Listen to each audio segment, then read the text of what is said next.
সুপ্রিয় দর্শক, আসসালামু আলাইকুম।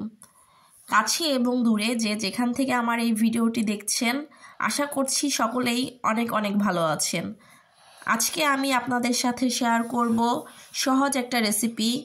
ছোট মাছের এই রেসিপিটি যেদিন বানাবেন চাল একটু বেশিই নেবেন, না হলে কিন্তু ভাতে কম পড়ে যাবে।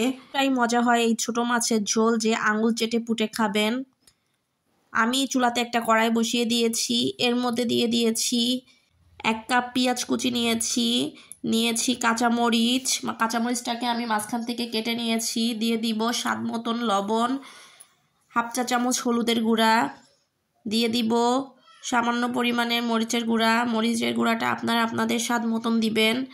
দিয়ে দিব পেঁয়াজ বাটা হাফ চা চামচ, রসুন বাটা 1/4 চামচ,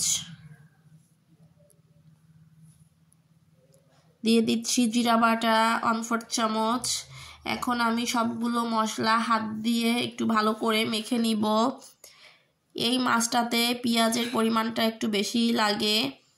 আমি হাত দিয়ে একটু ভালো করে মেখে নিচ্ছি যাতে করে পেঁয়াজটা একটু নরম হয়ে আসে। এরপরে আমি এর মধ্যে দিয়ে দিব পরিমাণ মতন সাদা তেলটা আমি হাত দিয়ে একটু মেখে মশলার সাথে মিশিয়ে নিব। এখন আমি আগের থেকে কুটে ধুয়ে রাখা মাছ দিয়ে দিব। মাছটা দিয়ে আমি একটু হালকা হাতে এটাকে মেখে নিব, চাপ দিয়ে মাখা যাবে না, তাহলে মাছটা ভেঙে যেতে পারে। এই মাছটা এভাবে হাত দিয়ে মেখে রান্না করলে খেতে কিন্তু দারুণ হয়।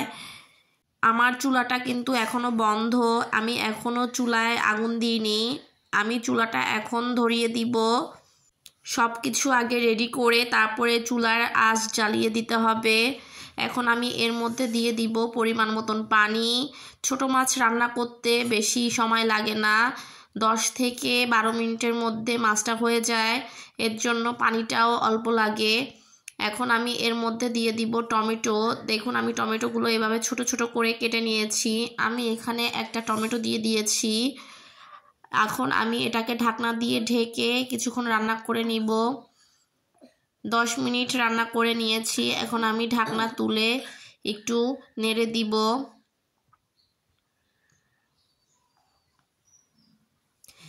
এখন আমি এর মধ্যে অ্যাড করে দিব ধনিয়া পাতা কুচি। আর এই মাছটা হালকা হাতে নাড়তে হবে যাতে ভেঙে না যায়, খুব সাবধানে নাড়ার কাজটা করতে হবে। আমি আরও 2 মিনিটের মতো রান্না করে নিব। ছোট মাছ কাটতে অনেক সময় লাগে এবং কষ্ট হয়, কিন্তু খেতে কিন্তু খুবই ভালো লাগে। আর এভাবে যদি হাত দিয়ে মেখে রান্না করে নেওয়া যায় তাহলে কিন্তু খেতে ভীষণ ভালো হয়। ভালো থাকবেন আপনারা সবাই। আজকের মতন এখানেই বিদায় নিচ্ছি। আল্লাহ হাফেজ।